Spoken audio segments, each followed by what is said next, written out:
So we're on Daf Yutes.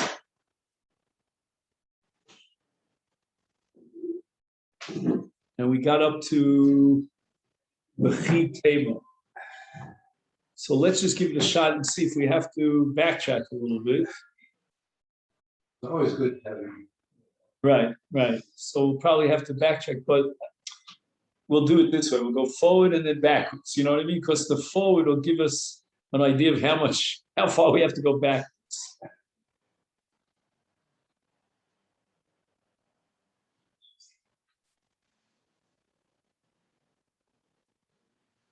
So let's start with Omalei Abaye. We'll take a look at Omalei Abaye, which is approximately 12 lines down from the top of Yutes Amud Aleph. I think Jeff is here with us. Jeff, you have Yutes Amud Aleph?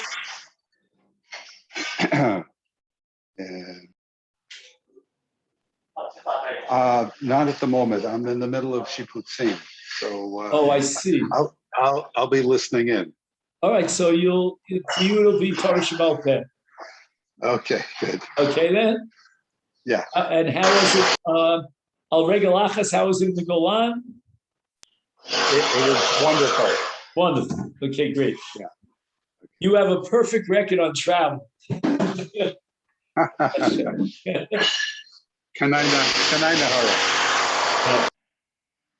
All right. So Jeff is doing Shipputzim, but he's listening in, and we're going to start with Omalei Abaye, which is approximately 15 lines down from the top, maybe a little bit less. And this is a discussion between Abaye and Rav Yosef.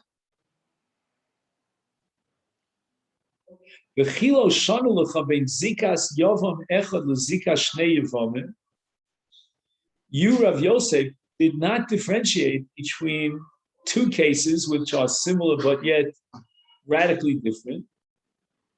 We have a principle called Zikas Shnei Yevamot.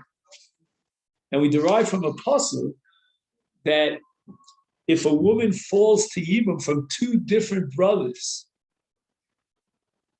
to the third brother, then there's no Yibum. And this sounds pretty weird. I mean, how could you have a case where a woman could fall for Yibum from two different brothers? So for that, we have to really backtrack a little bit to the bottom of Daf Yud Ches Amud Beis, where the Gemara had quoted a Mishnah, which is a Mishnah later on Lamed Aleph. We saw this already last week, but I think, at least for my benefit, if not for yours, we review it. So we have the case of Shlosha Achim Nesuim L'Shalosh Nashim. So three brothers are married to three sisters. And then, three brothers are married to three women. 1 second. Let me just see if I can mute this here. I don't know. Whatever. So in any event, these three women are not related to each other. Say Reuven, he gives the example, married Sarah. Shimon married Rivka. Levi married Rachel. Okay then? Now Reuven dies, and his wife Sarah falls for Yibum, and Shimon is the one who jumps up, and Asaba Maim. So he says, Harei Mekudeshli B'Kesef B'Shtar to Sarah Eshes Shimon. Umeis. Now he dies, and he had not consummated Yibum, and now Sarah really falls from Shnei Yevamot. Again, this is only a D'Rabbanan. On a D'Oraisa level, this is impossible. But on a D'Rabbanan level, it's quite possible that if we recognize Maimah with what we don't undermine the D'Oraisa level. So on a D'Oraisa level, she's Ashes Reuven. And her marriage to Reuven projects her, meaning Sarah, to Yibum, to Levi. But if we look at it on a D'Rabbanan level, since Shimon did Maimar, and he was Koneh with the Kinyan D'Rabbanan, let's assume that Maimar is Koneh, the Torah's Vadai, Midrabbanan, therefore she's Eshes Shnei Yevamim. She's now being projected on one level, meaning Doraisa, as Eshes Reuven, on a D'Rabbanan level through the Maimar of Shimon as Eshes Shimon.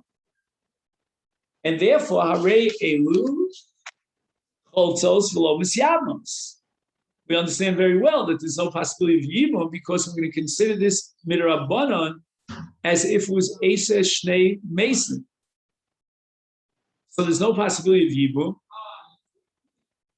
But on the other hand, on a Doraisa level, she falls for Yibum from Ruvain, let's say, because Shimon's Maimer is not recognized on the Doraisa level. So therefore, she needs Chalitza at the very least. Now, from whence do we derive the conclusion that Eshes Shnei Mesim has no Yibum? Shenemar Umeis Echad Mehem Yevamot Yavo Aleh. That means Echad Mehem. She has a Zika to one of them. Mishayeshal Zika Siyov Echad Yotzezu Shayeshal Zika Shnei Yevam. But they need Chalitza because again, on the Doraisa level, the Maimer is worthless, and Shimon was not Kona Sora Eshes Ruvain.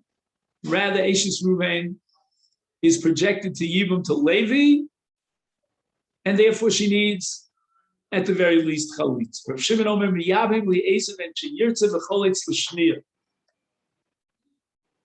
And now the Mishnah is going to analyze the Shita of Rabbi Shimon. He has a choice to be Miyavim, whichever one he wants. And we're not going to apply the principle of Eshes or Zika Shnei Yevamim. One of them is for sure Muteres B'Yibum. But Yibum and Shavayu, he says, Li'ezo ben Sheyirtze means he can only be Miyavim one of them. He cannot be Miyavim both of them. The Dilma Yesh Zika. Because it could be that through Zika, Eshes Sora now becomes Sora Eshes Ruvain now becomes Eshes Shimon through Zika. V'havu shtei Yevamos habos mi'bayis. Oh, now we have a different problem.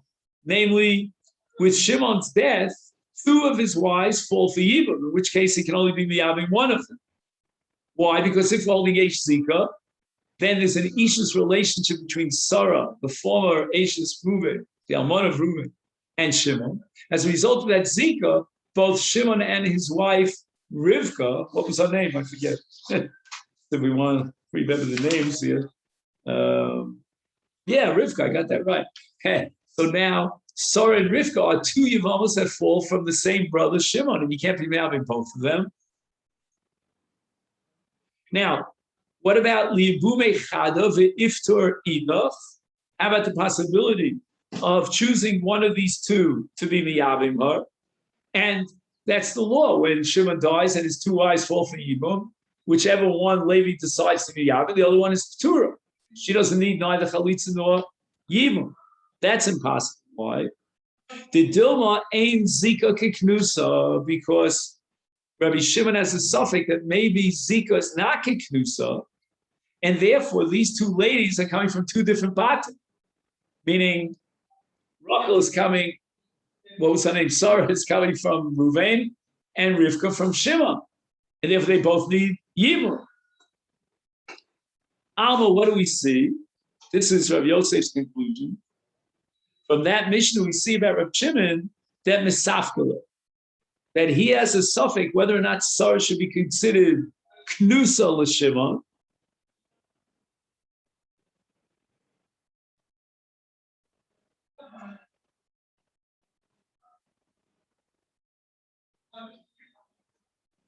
Now here it's interesting because he has a suffix even though there was Maimar. I don't know how much more so it wouldn't be considered Avada Knusa if there was no Maimar and there was only Zika, if it was pure Zika. That's what he writes over here. Kolshkein Sheba Zika Levada Eini Nechsheves Kevada Knusa. We should underline those words. That's pretty important.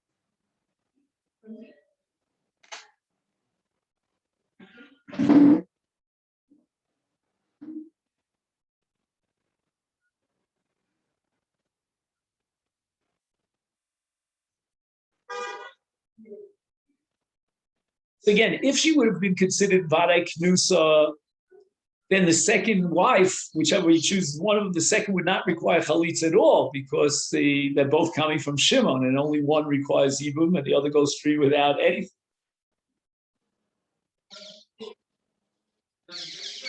Okay, so therefore, Reb Shimon apparently is not going to go all the way straight down the line. That Zika's kiknusa, end of point. He only thinks that maybe she's kiknusa, and therefore he can't be miyabim both.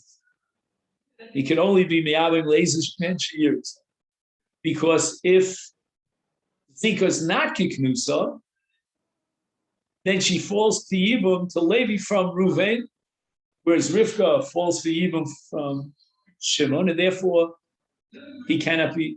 And therefore they both require Yibum. Again, he can't be miyabim both of them because maybe there is Zika. He can't be miyabim one and part of the other because maybe ain't Zika. So that's the suffix of Rabbi Shimon. V'chi tema midoraisa hachinami to miyabma. The miyabma chada umifter chada umidrabanan hu the asur. Perhaps you could say the following: that Zika kiknusa is doraisa as a vada, and that's the end of the story. Which means that she's falling for Yibum. I'm talking about Sarah from Shimon. So now you'll ask me, so why do we need Yibum for the second one? Maybe midrabanan hu the asur. That's only midrabanan. What does that mean, midrabanan? Again, Shimon did mine with Sarah, but he did not consummate Yibum. So if that be the case, then midrabanan, what do we have to worry about? It looks like, there's a marriage to Shimon. Just 1 second. What's the Rabbanon? So again, on a Doraisa level, since Zika's kiknusa, then the other one doesn't need chalitza. Why do we require chalitza? Midrabanan hu the asur. But since Shimon was not miyabim Sarah, therefore the people are not aware of the lumpus, the conceptual halacha of Zika kiknusa. They don't have that halacha. They think that Zika is not kiknusa, and therefore she's Eishes. Sarah is Eishes Reuven. So we're going to have to require chalitza in any event because it looks like they're coming from two batim. That's good. I think we have that.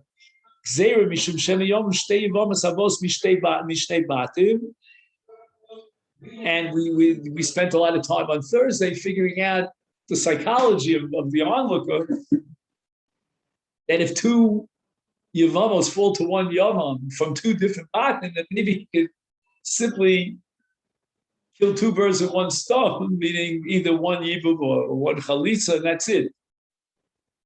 So we have to be worried and sensitive that people shouldn't come to that mistaken conclusion, and therefore, in Rabbanan, we're going to require a second Chalitza. Again, a second Yibum is impossible because they're both really coming from Shimon, but a second Chalitza, because people look at this as if it's two different bat, as if Sarah comes from Ruvain, and Rivka comes from Shimon, and we have to make sure that they understand in that case that both of them need either chalitza or yib, meaning one chalitza and one yib. In truth, he could be in both on a doraisa, but we can't allow that to happen because what did I just say? In truth, No, I'm sorry. In truth, he can only be miyabim one of them, and the other one doesn't need chalitza because we're holding now zika kiknus on a doraisa. B'Rabbanan, we're going to require chalitza for the other one because it looks like it's coming from two different parts. Yeah. This was not Shavuot Bala. No, I mean Reuven, Shimon, and Levi are all co-brothers, coexisting brothers. So the Gemara rejects this. Why? For Hataima de Rabbi Shimon, where Rabbi Shimon says that the other one, that they cannot be even to both of them, it's Mishum Maimon. I mean, Shimon added the element of Maimon into the equation. He said that the reason why there's no possibility of a Yibum to both of them is because they both fall from Shimon. But Rabbi Shimon, the Tana, says that they both fall from Shimon because of the Maimon, not because of the Zika. Tisani, we learned in the Brisa, Amal and Rabbi Shimon lechachamim, in Maimar shel Sheni Maimar. When Shimon does Maimar with Sarah Ashes Muved, is Ashes Sheni Hu Boel.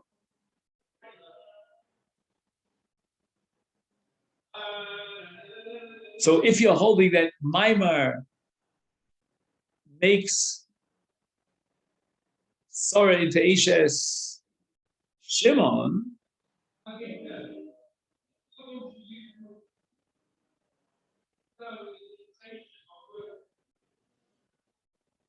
just one second. Again, the Rav Shimon is talking to the Chacham.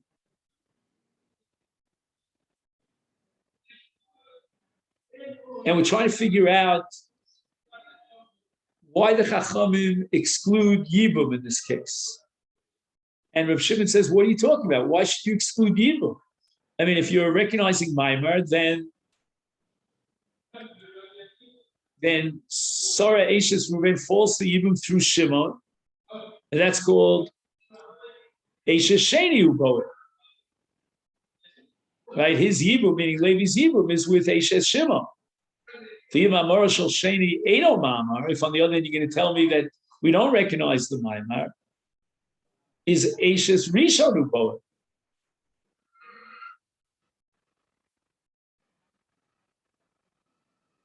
Right? He's being Boel Ashes Reuven because you're not willing to recognize the Maimar of Shimon. So Sarah's status is that of Ashes Reuven. So why are you excluding Yibum? Why is Sarah knocked out of Yibum? But you see clearly that Rav Shimon's whole argument is based on Maimar. The pivotal point here, that which everything revolves, is Maimar. The implication therefore, is that if Shimon had not done Maimar with Sarah Ashes Reuven,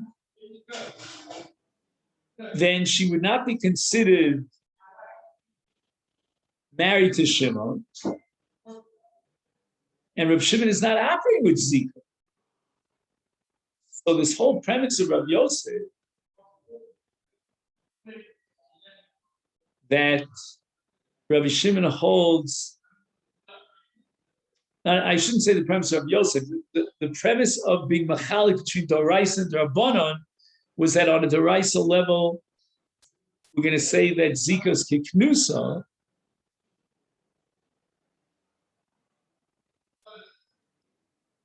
but obviously, Rav Shimon is not operating just simply because Zika's kiknusa. He's operating with the problem of Maimon. So again, if Shimon did not do Maimon, then the implication is that for sure she would be, the status of Sarah would be that of Ashes Reuven. She's not considered knusa to Shimon just simply because of Zika.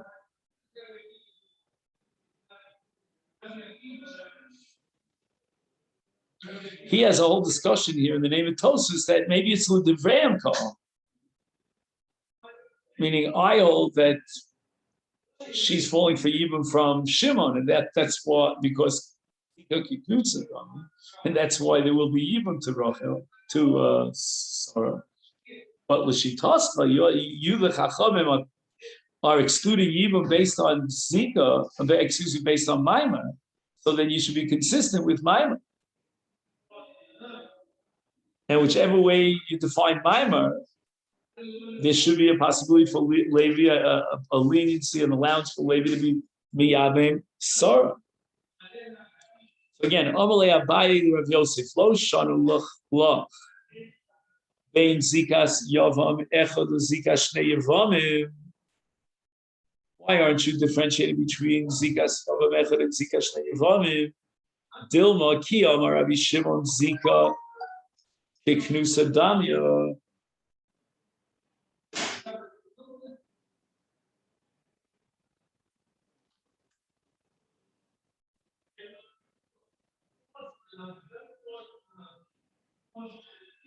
The Yavam Echad Avol the Shnei Yavamim Lo. Right. So remember, we had a long discussion once about the possible difference between one brother that's left and two brothers that are left after the passing of one brother. If it's one brother, then you could say Yesh Zika. But if it's two brothers, I mean, you can't say Zika Kiknusa to two brothers. That makes no sense. So therefore, Abai is saying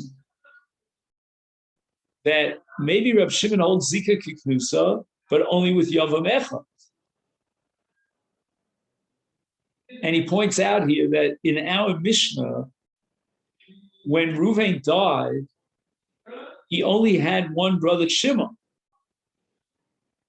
And in such a case, we're going to say Zika Kiknusa Dam. Now then, subsequently, this is the case of Lohai Balama. Levi was born after the Yibum of Shimon.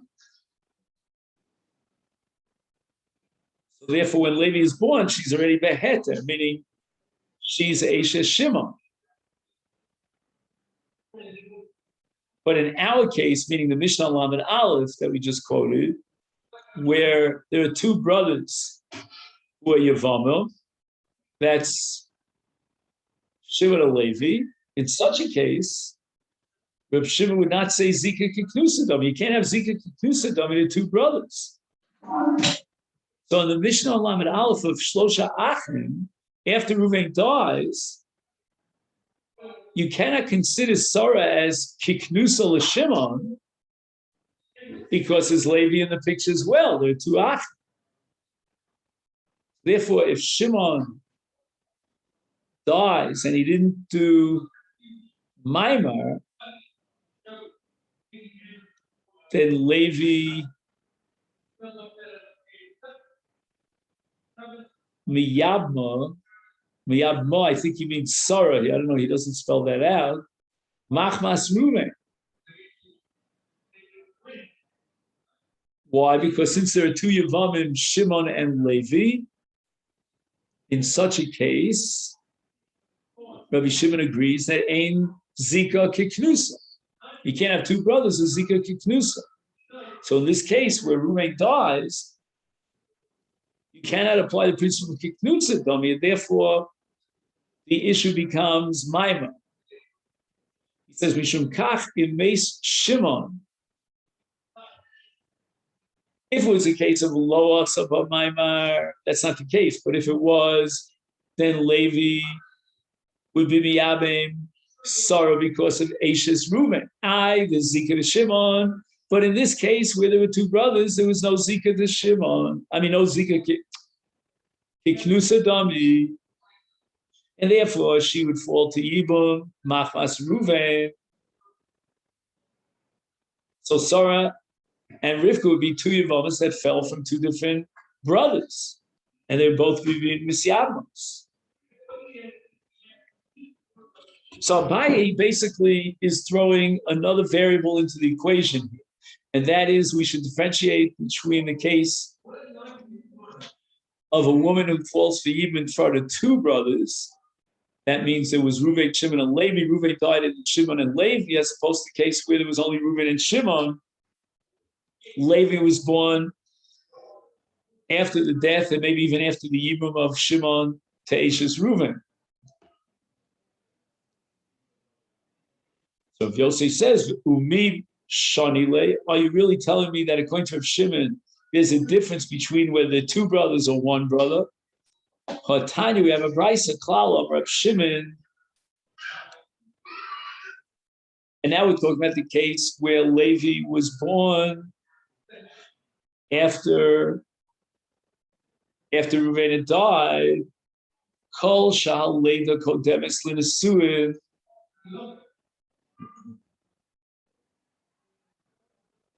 Now, what does nesuin mean? He's talking about mimer here. Kol shal leda kodemes l'nesuin.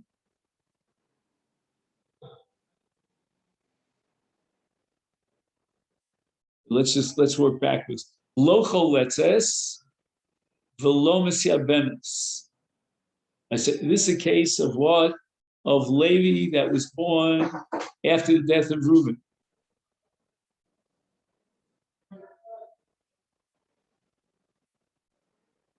So that means that he's Ashes Achshalahoy Balamo, and therefore there's no Yibum or Chalitza. But if it's a case in the Suin Kodem Leleda,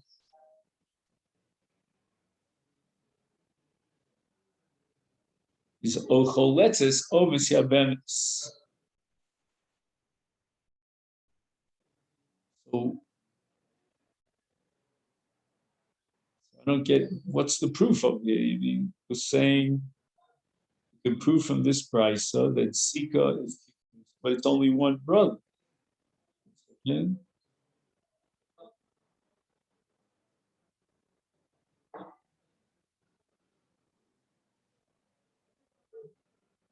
In Zika Kiknusa.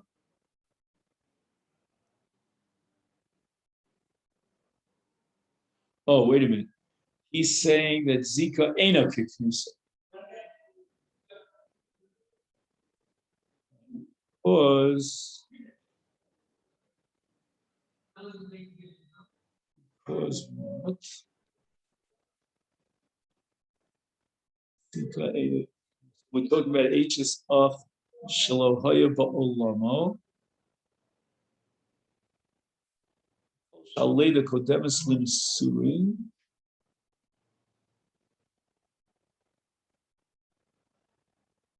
Local, let's look something. So it's H's up. Now there was Nasurin, Kodem Lulaid,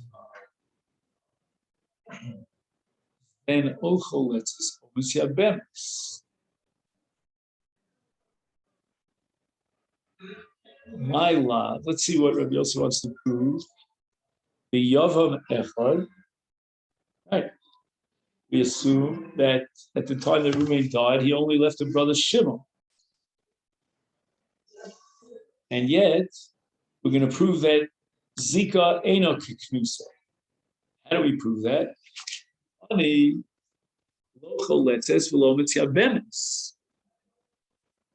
Right. So then Zika is not Kiknusa because he should fall for Yibum from Shimon based on Zika. And yet, Rabbi Shimon says in this brisa that local letzes v'lomitz yabemis, she's a pure H's af because lohoya bolomo. And we're not going to say that Zika's Kiknusa and Shimon's Zika will project her to Yibum to Levi. And therefore she would be Messiah Bemis. No, local letzis for Messiah Bemis. Levi is out of the picture as far as Sarah is concerned. We see that Zika lav Kiknusa done. The Gemara rejects this. Low.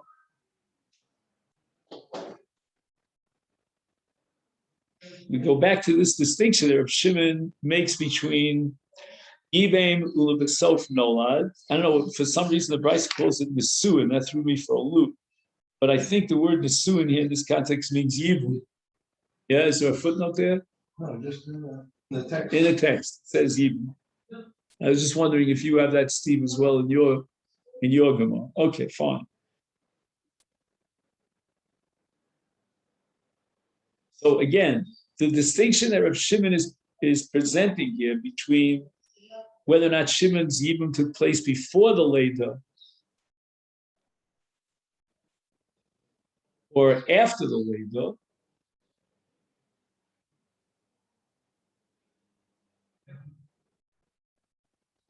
Bishnei Yevamot.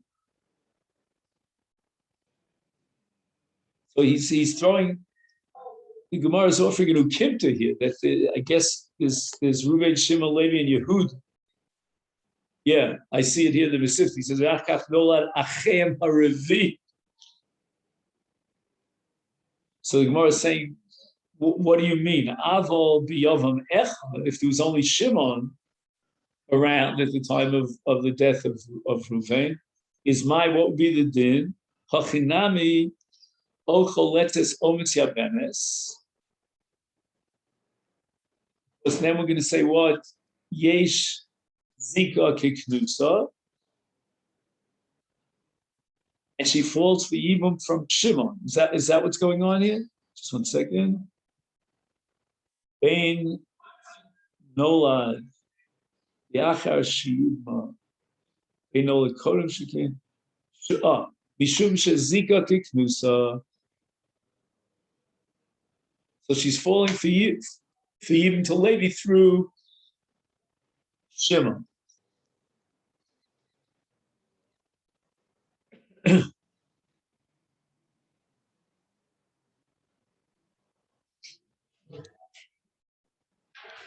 So you're telling me that there were 4 brothers.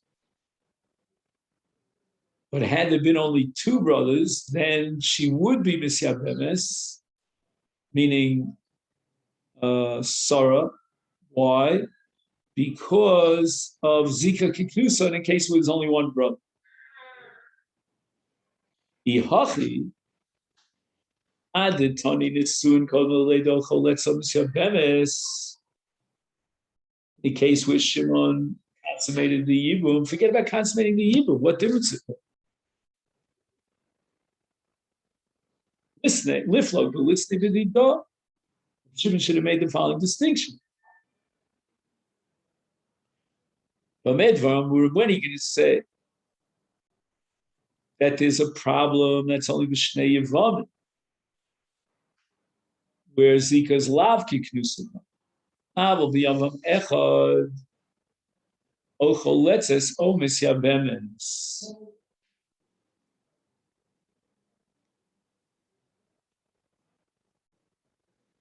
Well, why is this called liflog v'listening to the duh? In other words, Rav Shimon made a distinction between what happened first, the lay that came before the Yibum of Shimon or after the Yibum of Shimon. Forget about that. He could have made the following distinction. It depends upon how many brothers there were. If there were Shnei Yevamim, meaning there were 2 other brothers besides Levi. I mean, I guess his name will change to Yehuda or whatever. Because then you're telling me that Zika Lav Kiknusadam because there are all both 4 brothers. So you don't have to mention.